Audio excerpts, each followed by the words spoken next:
Yehey!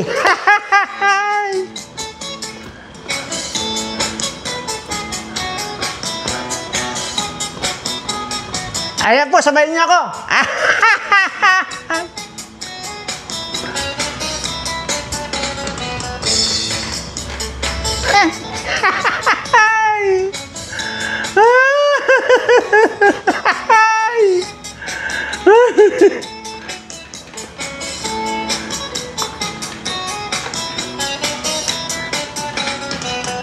Ayan. Okay. Sa lahat po ng aking mga subscribers, followers at mga viewers, hayaan niyo po munang ipaabot ko ang aking mapagpalang pagbati sa inyong lahat. Sana manawari ay umiwas sa inyo ang mga sakit, iwasan kayo ng mga sakit, at maiwas din sa inyo ang mga politikong mga kabataan. Ayan. At dito man po sa ating dito po naman sa mga politikong mga kabataan, mga matay na lang kayong lahat. Ayan.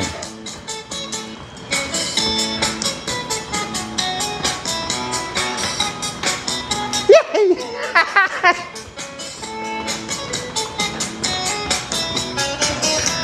Ayan, at doon naman po sa mga hindi pa nakapag-subscribe dito sa channel ko, mag-subscribe na po kayo. Para naman kunyata yan, parang hindi yata pere ang labanan natin dito. Manonood ka rito sa aking channel, tapos hindi man lang magawang pindutin ang subscribe, na kung saan yung pagpindot mo pa lang ng subscribe, nako, sisiguraduhin ko sa iyo, segundo lang na once na pinindot mo ang subscribe, pinindot mo yung notification bell, pinindot mo yung all, segundo lang, kung ikaw ngayon ay may taglay na mukhang kabayo, abay mababago yung itsura mo. Dahil dito po, tested and proven na po, na lahat po ng mga pangit na nag-subscribe dito sa akin, ang gaganda na. Ang gugwapo na. Kagaya po, may mga, hindi naman lahat kasi dati itong mga subscriber ko ay mga pangit yan. Hindi po. May mga pangit po. Pero nung nag-subscribe po sila dito sa channel ko, abay, grabe, ang ganda. Abay, kung ikumpara mo kay Ivana Alawi, wala yan. Pero yung pong nakapag-subscribe na dating magaganda na, naku po, super. Super gaganda na. Anong binatbat dyan dun sa nagpabuntis na anak ng senador?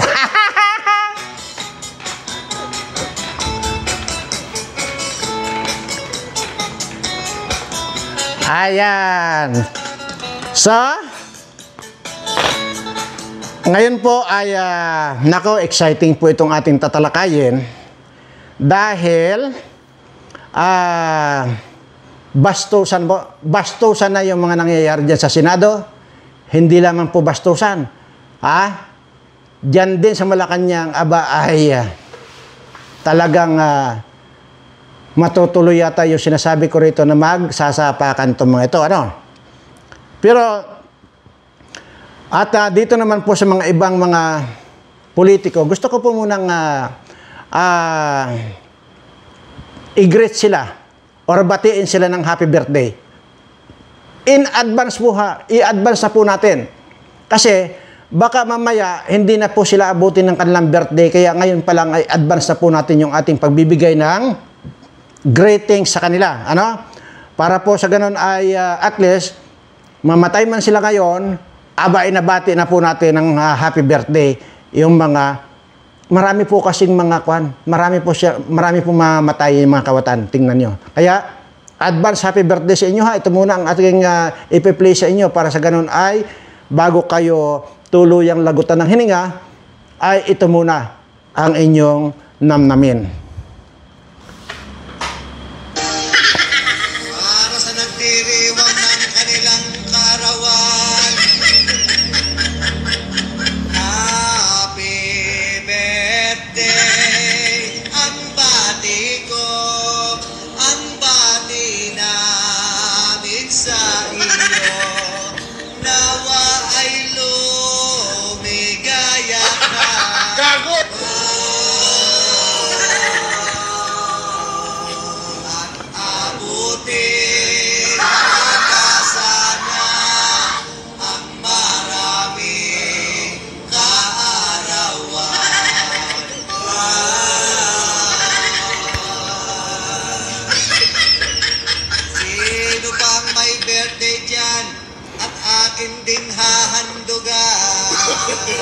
No, no, no, no.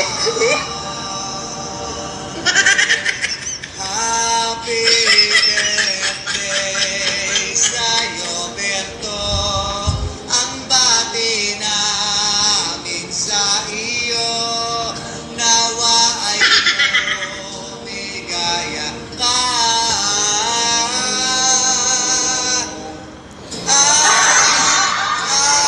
Abutin mo pa sana ang maraming kaarawan. Sino ba po ang may birthday dyan? Akin din kakantahan. Sagot! Ayan po, at least, nabati natin itong mga, ng advance itong mga kawatan na mamamatay na po. Oo, mamamatay na, ilang kwan na lang po yan. Katunayan, marami po dyan, yung may stage 4 na, yung bang may alagang AIDA. Alam niyo po ba yung may alagang AIDA? AIDS po, AIDS. Marami po dyan. Kaya mamamatay na po itong mga. Kaya nga, parati ko na lang pinapatugtog itong advance na pagbati sa birthday ng mga ito. But anyway, ay pupuntahan na po natin yung sinasabi kong bastusan sa Senado. Hindi po ba ay nakita nyo naman, hindi ko na kailangan magpakita rito ng ebidensya. Nakita nyo naman, nung mag-privilege speech itong si Risa Hontiveros, hindi po ba, biglang tumayo itong si Escudero. Tapos, nung matapos ng mag-privilege speech itong si Risa Hontiveros, saka bumalik at ihinampas niya yung martilyo niya. Talagang bastusan na po talaga ito. Bastusan. Ay.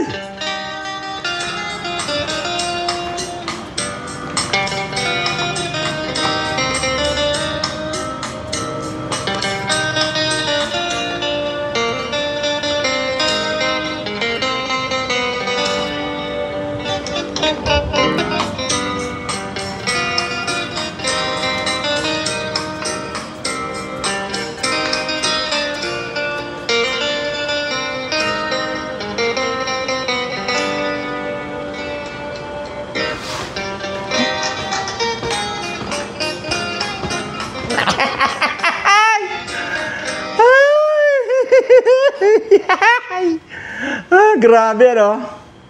Bastusan na talaga. Ito ba yung mga inilagay natin dyan na mga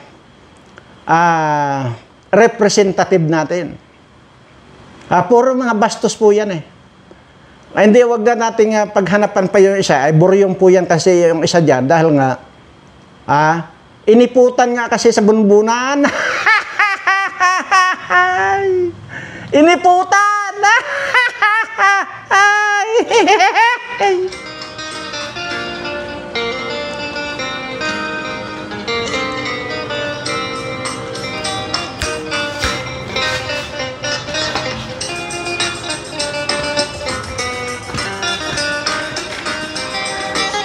Sabi nga nila,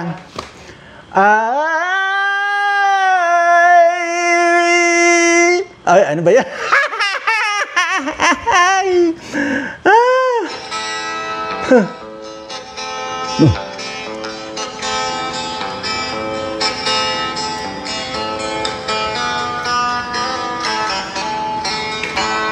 Ayan.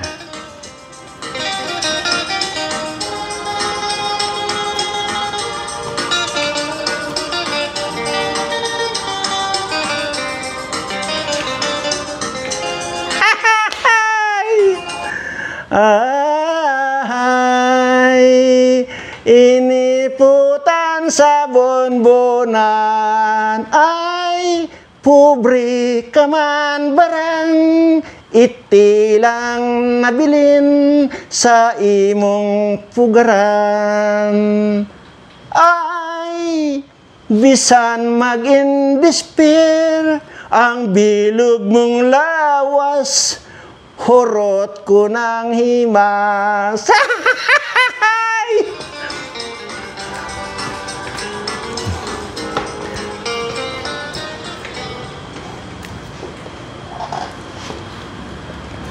Ayan, at natapos din.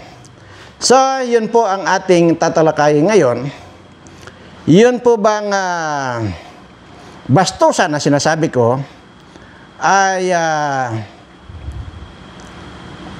sandali ha? Sandali lang po. Aha.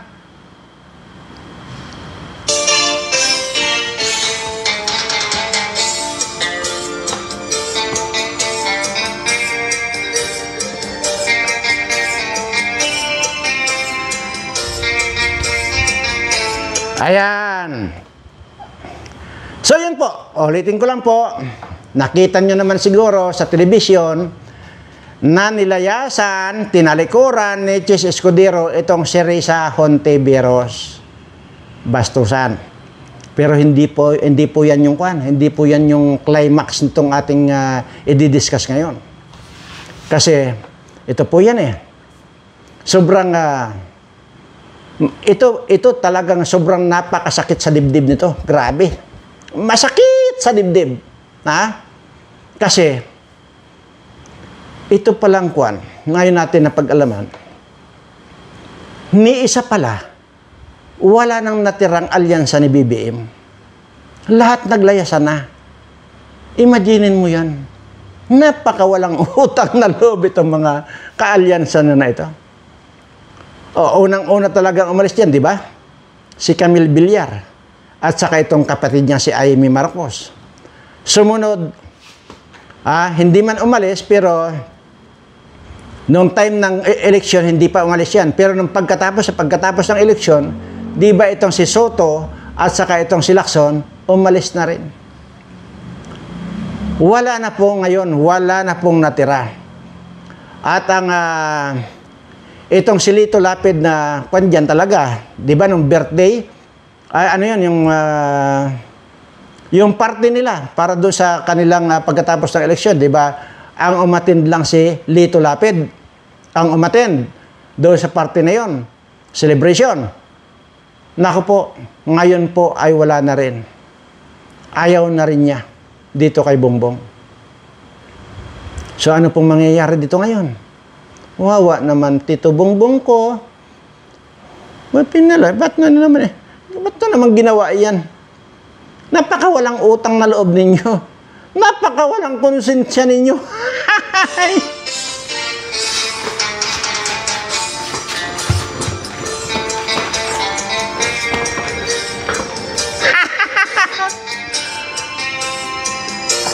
Grabe ano? Sobrang napakawalang konsensya. Imaginin mo, ginastusan ng alyansa, ginastusan ni Marcos. Itong mga unggoy na ito. Kaya pare-pareho lang mga unggoy ito. Tingnan mo, mismong kapatid ni Bongbong Marcos, linayasan siya. Ito si Amy. So dito nyo na po makikita ngayon kung gaano ka bugok itong inyong presidente. Imaginin mo yan. Nagsimula yan doon sa nawala ng gana itong mga alyansa na nung nag-speech siya, nung ipinakilala niya, nag-speech siya, sabi, gawin natin 12-0 ang panalo ninyo. Itong mga kalaban nyo, wala yan kasi pinabili lang sila ng suka, nagpala sila ng kandidasi. Wow! Bangag. Yung mga sinasabihan mo, puro mga abogado. Ha? Okay. Maliban pa dyan, nung ipinakilala niya si Manny, at ito makisig natin na kandidato ng magmula pa sa Bukidnon. Itong si Manny Pacquiao, na galing Bukidnon. Kaya, nung nakaupo si Manny Pacquiao, nung sinabing galing siya sa Bukidnon, sabi ni Pacquiao, ay, grabe Nalipat na pala yung saranggan ito sa Bukidnon.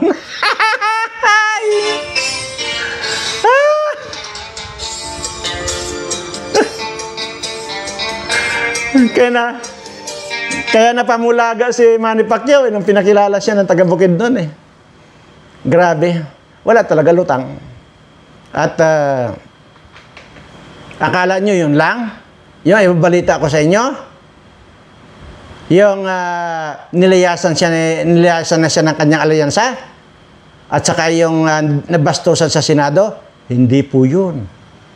Hindi po yun. Hindi po yun. Kasi itong susunod na ibabalita ko sa inyo, talagang baka hindi ko ma-imagine ha kung anong magiging reaksyon ninyo. Ha? Pero sandali lang ha.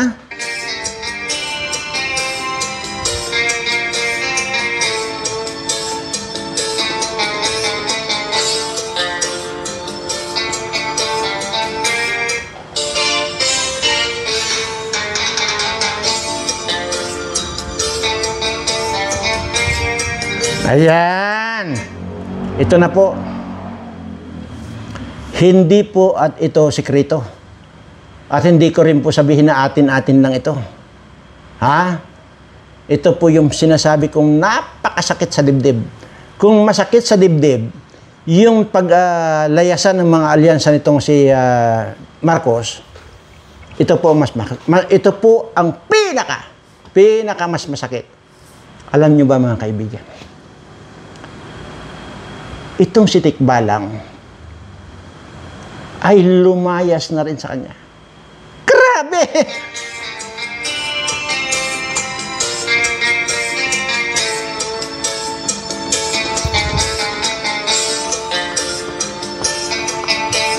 Hindi pa yon.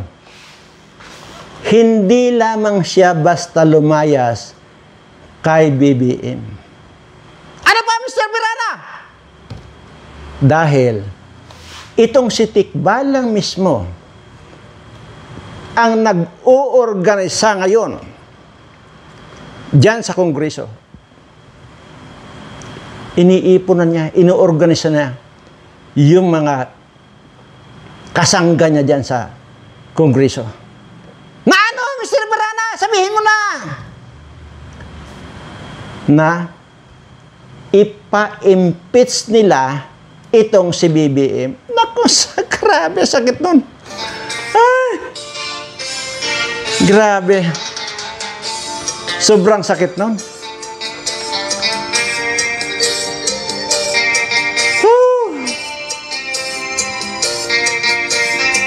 Grabe talaga yon. Sino ang makakatagal pagka ganon? Nilayasan ka ng alyansa. Ginastusan mo ng bilyon-bilyon. Tapos itong si Tikbalang pinsan mo. Ha? Ginastusan mo rin ng bilyon-bilyon. Nung magastusan mo ng bilyon-bilyon, nagnakaw din ang nagnakaw ng trilyon-trilyon. Tapos ngayon, hindi lang basta umalis dito, hindi lang basta tinalikuran itong si BBM, kundi nagpo-form pa siya ngayon ng kanyang mga kaalyado diyan sa Kongreso na ipa-impeach mismo itong si BBM. Ang grabe sakit nun. Sobra, aray. Aray. Aray. Oh, sakit nun. Ay, grabe. Pero, advice ko sa iyo, BBM, panoorin mo itong video ko.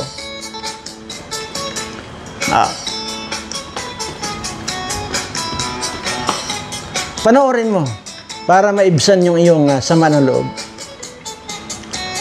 Madinin mo. Grabe, mismong pinsan mo, tumaraidor sa iyo. Imaginin mo yan. Grabe. Hindi ko na makira ito. Ha? Meron pa ba? Oh, ito pa. Naku. Hindi ko ma-imagine talaga. Kung masakit sa dibdib. Ayan, muna.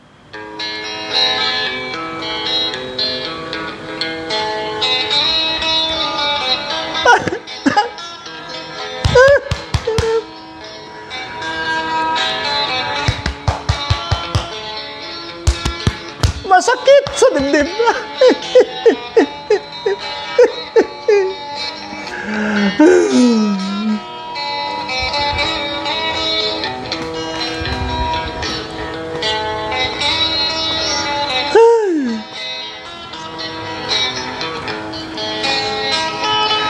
Sabi ko naman sa iyo noon, BBM, di ba? Sabi ko, huwag ka nang mag-aksaya ng panahon. Iuwi mo na rito si President Duterte.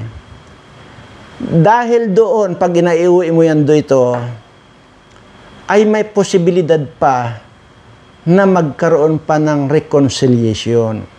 Ngayon, tingnan mo. Sapin-sapin na karma ang inaabot mo. Pero ang talagang masakit talaga doon, pinsan mo, tatraidorin ka, at plano pang ikaw mismo ang impeach.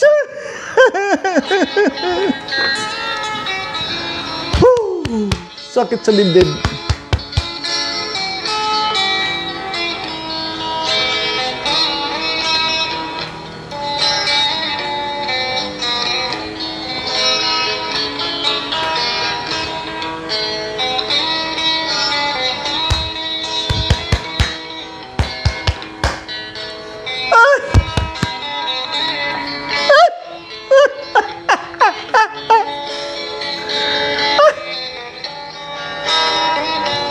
Grabe.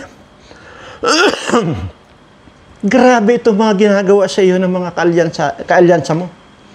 Palibasa, kumuha ka ng mga malalansa.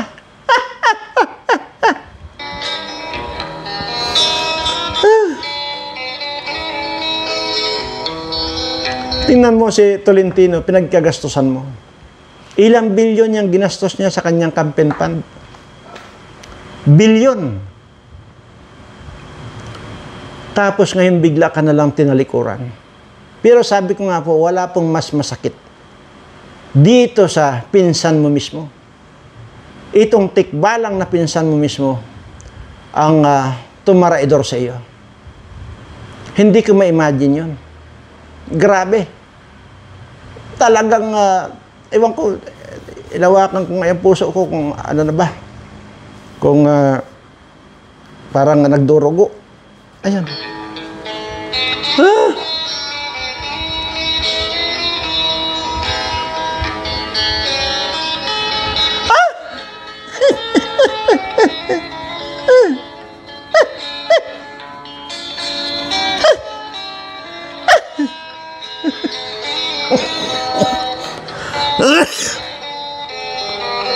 Ayan po. Kaya, tingnan mo nga naman. Pero sige, okay lang yun. Pero kung ako sa iyo, BBM, ngayon pala mag-resign ka na kasi talagang wala na. Wala na talagang pag-asa pa na maiangat mo ang apelyidong Marcos. Huwag mo naman lahatin na dungisan ang pamilya ninyo. Magtira ka naman. Kasi kitang-kita na yung kabugukan. Sa totoo lang. Kaya nga, walang pinakamaganda. Lumayas ka na. At bago po natin na pupuntahan, yung pinaka nakakahindik nating mga topic ngayon, ay ibigay po muna natin ang ating simpatya dito kay BBM. Ayan.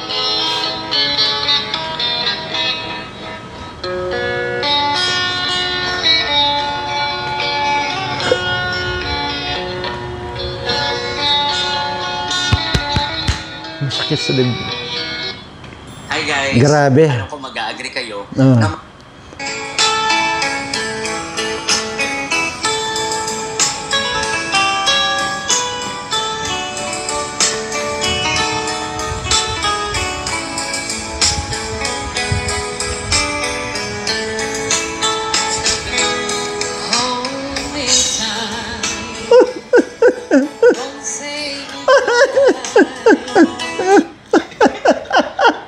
Hi guys.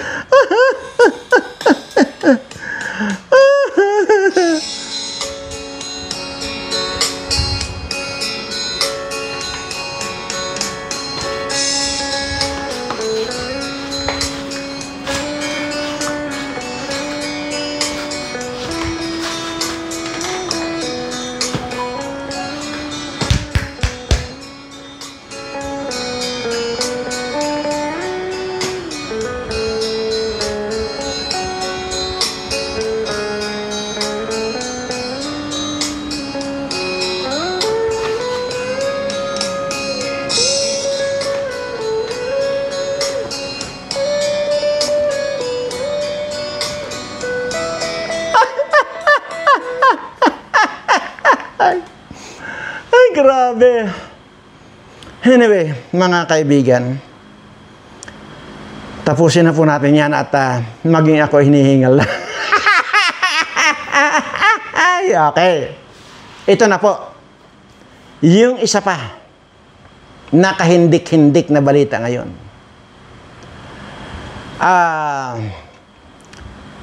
Ang sigurado ko po rito, 15 na nandyan sa Kongreso ang may alagang Aida. Sino po si Aida? Yun pong si Aida, yan po yan na kapag tumira ka, nahawaan ka. Yan, si AIDS po yan. Napakarami po. Dito nyo na po makikita yung sinasabi ko sa inyo. Di ba? Yung sinasabi ko po dati sa inyo, na akala ninyo, kaya ganun na lang magnakaw itong mga buwakan ng inang mga politikong ito. Kasi nga, maraming mga kabit yan. No. Ngayon, hindi man natin naiimbestigahan yan. Pero lumabas na ang ebidensya na nagkaroon na sila ng AIDS. Iyan po. Iyan na po yung ebidensya, yan na po yung sinasabi ko dati sa inyo. Kaya ganun na lang po magnakaw itong mga hayop ito. Kaya po wala nang pakundangan kung magnakaw ng pera ng bayan itong mga animal na ito dahil nga po dyan sa mga kabit nito mga ito. Tapos yung mga kabit nila, may mga kuryente pala. Imaginin mo yan, milyon-milyon ang binabayad nila sa mga kabit nila. Sa isang politiko, maniwala kayo sa akin, mababa ang 5 na mga kabit na mga yan. Alam ko yan. Bakit hindi ko naman maging alam? Ay nandyan lahat yung mga nagbibigay sa akin ng impormasyon. Sila nga ang nagbigay sa akin itong pagkarami-rami ng mga listahan na may mga tama. See? Napakarami. Pero sige na lang. Kaya nga po, wala akong panay-panay yung aking pagpipli rito ng happy birthday in advance dito sa mga politikong ito dahil mamatay na po yung mga yan. Wala pong nakakalibre dyan sa AIDS na yan. See? Tapos hahawaan nyo pa yung mga asawa ninyo. Kaya kalat-kalat yan. Akala nyo ba si Ulupong na yan? Si Ulupong. Yung bang congressman dyan na yung ulo niya mukhang ulupong? O yan din si Bayawak.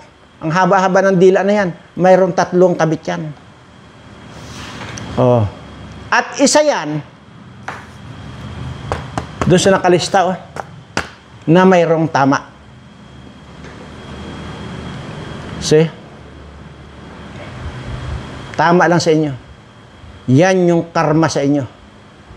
Nag-enjoy nga kayo na pagnakawan ang pera ng ating bayan. Nag-enjoy nga kayo na nakikita nyo na sobrang karami nating mga kababayan ang hirap na hirap sa buhay at walang masaing. Ngayon, magsasuffer naman kayo. Kung ano yung pagtitiis at kung ano yung kalungkutan at kagutuman itong mga kababayan ko, iyan ang mapapala ninyo.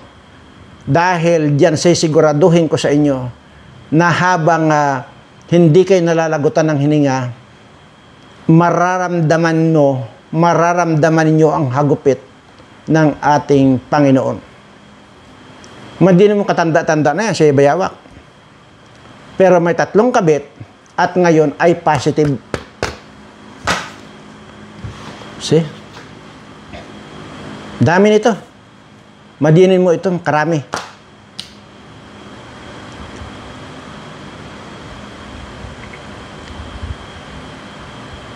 Tama pa ba yung pinaggagawa nyo?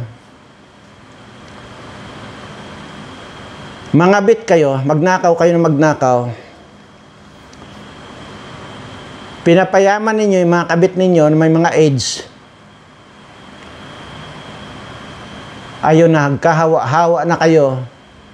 Samantalang, itong mga kababayan kung walang masaing, yan ang pinapahirapan ninyo dahil sa mga pagiging kawatan ninyo. Tama lang na magkandamatay na lang kayong lahat. Dahil wala kayong mga kakwinta-kwintang mga tao. Ngayon, masasabi mo pa ngayon na honorable ka? Sa tingin mo sarili mo, ramdam mo pa ba? At masaya ka pa ba na tawagin kang honorable? Ha? Na alam mo sa sarili mo na ikaw ay nagtataglay ngayon ng virus na wala ng lunas. Masaya ka pa ba ngayon na tatawagin kang honorable kung alam mong doon ka na pupunta sa sementeryo? I don't think so.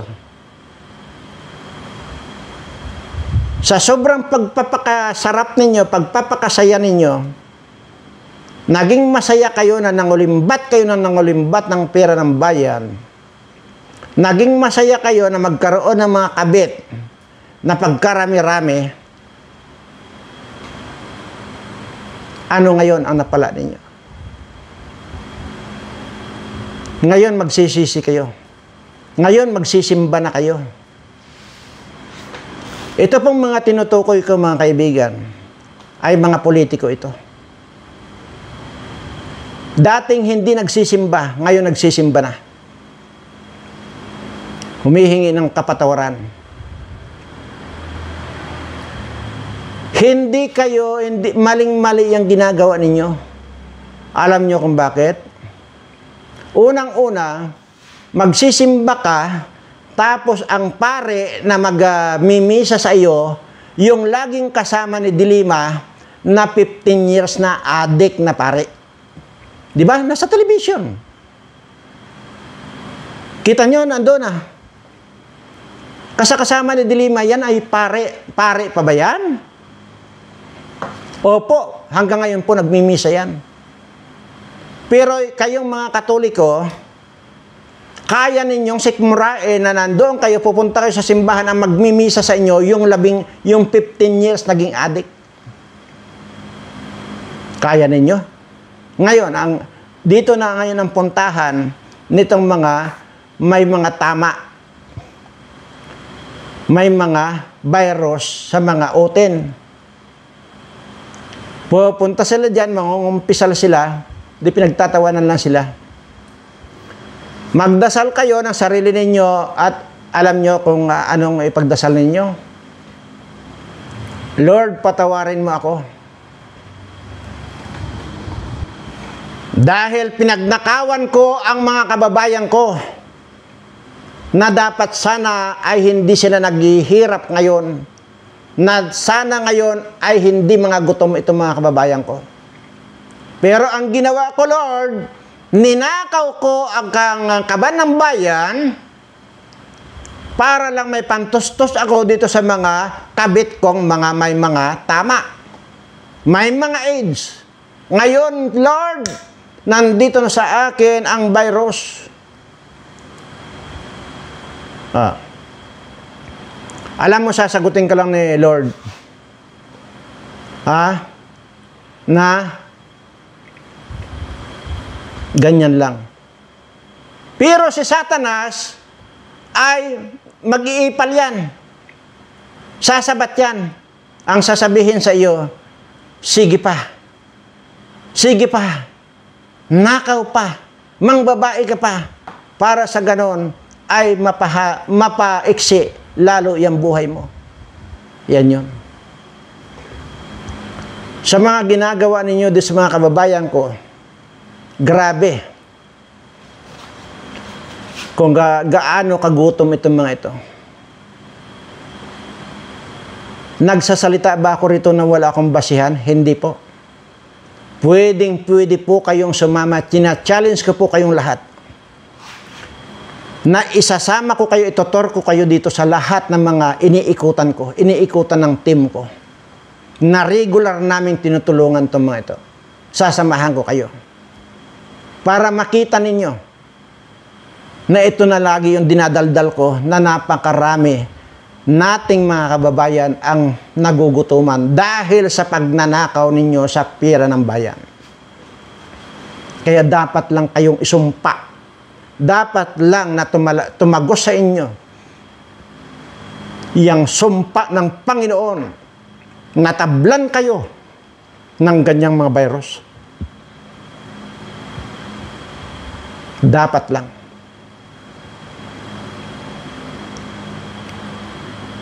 Kulang pa yan. Tingnan nyo. Pagka ikaw ay may AIDS, unti-unti lang yan. Hindi ka bibiglain yan. O unti-unti nalalagotin yung hininga mo. Oh. Diyan pa lang. Ang pagkakaalam ko, once na tinablan ka ng ganyang AIDS, yung unang-una, tinablan ka ng AIDS, matagal na yung 5 taon mamamatay ka. Depende kung gaano nakalala yung AIDS mo. Pwedeng 3 taon, 2 taon, o ngayon na, mamamatay ka na.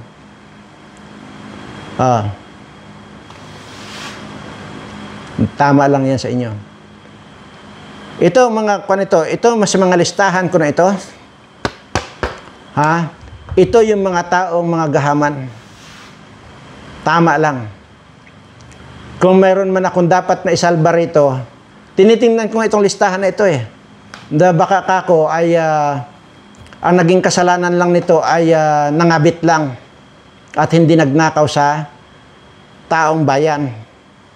Ay kaso, nung tinitingnan ko, nung nire-review ko, kasi sa totoo lang, kung ito sana ay mayroon sana dito na politiko na hindi magnanakaw, kayang-kaya ko pong gamitin yan. Hindi kailanman dadaan ng doktor yan. Wala pong gamot ang AIDS sa doktor, wala po. Mamamatay at mamamatay ka sa takdang panahon. Ay kaya ang problema, dito sa mga pangalan na ito, lahat ito mga kawatan. Kaya wala. Sabi ko nga, kung nang babae lang sana ito, kung itong congressman na ito, at hindi nagnakaw sa bayan, wala akong nabalitaan. Pwede kong gamutin anumang oras ngayon.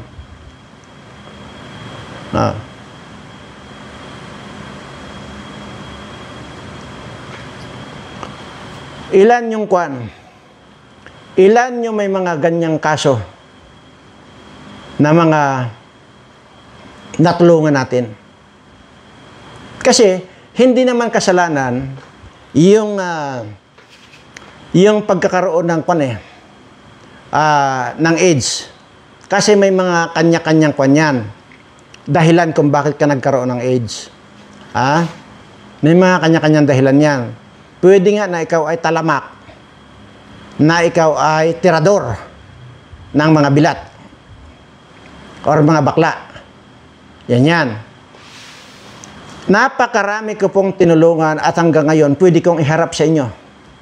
Yung stage 4 cancer, stage 4 na mamamatay na sa AIDS. Bakit ko alam na stage 4? Galing siya dyan sa San Lazaro Hospital. Na tinaningan na. Ilan yan? Kung di ako nagkakamali, 7 na rin yung naisalba ko. Kasi nung naimbestigahan ko at yun ay hindi na ba niya kasalanan dahil kasalanan naman ng asawa niya na nagpatira doon sa lalaking may AIDS. Kaya itong asawa niya na nagkaroon ng AIDS ay nahawa nga siya. So kaya natulungan natin yun. Stage 4 na po yun. Pero hanggang ngayon, pwede kong iharap sa inyo, buhay na buhay. Tinaningan na ng San Lazaro ang buhay. Lahat yan. Kaya alam ko stage 4 kasi galing sa doktor. O dahil nung nalaman ko na hindi naman niya kasalanan yung nagkaroon siya ng AIDS, ay tinulungan ko. Awa ng Diyos lahat yan. Pwede ko silang iharap sa inyong lahat para mapatunayan ninyo itong sinasabi ko.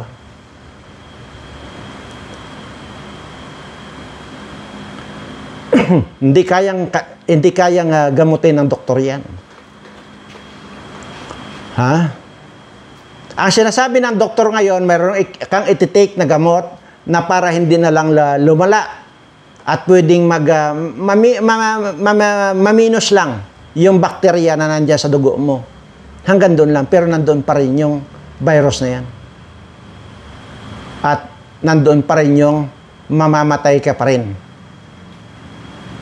Pero itong mga tinulungan ko nito, sabi ko nga doon, bago ko ito tinulungan, mayroon akong ginawang kasulatan sa kanila.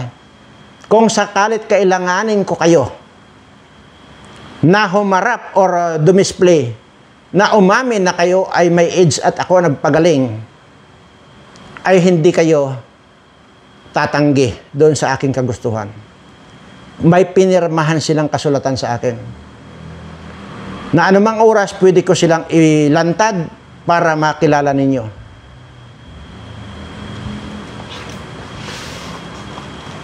Kaya hindi po makakuha nito. Kaya sigurado po ako dito sa sinasabi ko. Mamamatay na lang na isalba natin. O ngayon, bakit ko dinidiscuss ito?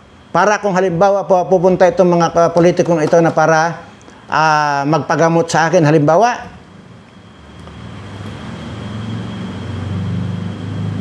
sabi ko, kaya ko tinulungan yung mga dating lumapit sa akin dahil sa pag-iimbestiga ko, hindi kasalanan nila. Ay itong mga congressman na ito, mga politikong ito, kailangan ko bang tulungan? No way. Baka nga lalo ko pang lasunin itong mga ito para mapadali na yung kanilang kamatayan. Hindi po ako tumutulong ng mga demonyo na mga nagkatawang tao. Yan lang masasabi ko sa inyo. Hindi kailanman magagamot ng doktor yan. Lalo na yung napagaling ko. Dalawang session lang, dalawang puntahan lang nila sa akin. Pumunta sila ng Lunes sa akin. Pinabalik ko lang sila ng Miyerkules. Wala na. Sabi ko nung Miyerkules, nung pangalawang punta nila, sige, wag na kayong bumalik sa akin. Okay na yan. Hanggang ngayon, okay sila. Kahit pa nung, para na makasiguro daw sila, nagpa-test pa rin sila sa doktor. Anong resulta ng test laboratory nila? Negative. At nandito rin sa akin ang resulta. Para sa ganon, mayroon akong ibuyang-yang sa inyo na katibayan ditong mga dinadaldal ko.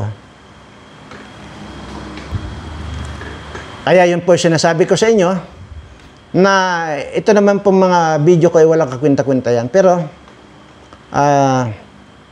minsan ay nagkakaroon din po ng kwenta. Ayan po muli sa lahat po ng aking mga subscribers, followers at mga viewers. Huwag po tayong makalimot sa ating Panginoon. Ang magdasal, lagi po nating ipagdarasal na sana ay bigyan kayo ng mahabang buhay at bigyan kayo ng swerte na walang katapusan. At siyempre mailayo kayo sa lahat ng mga sakit.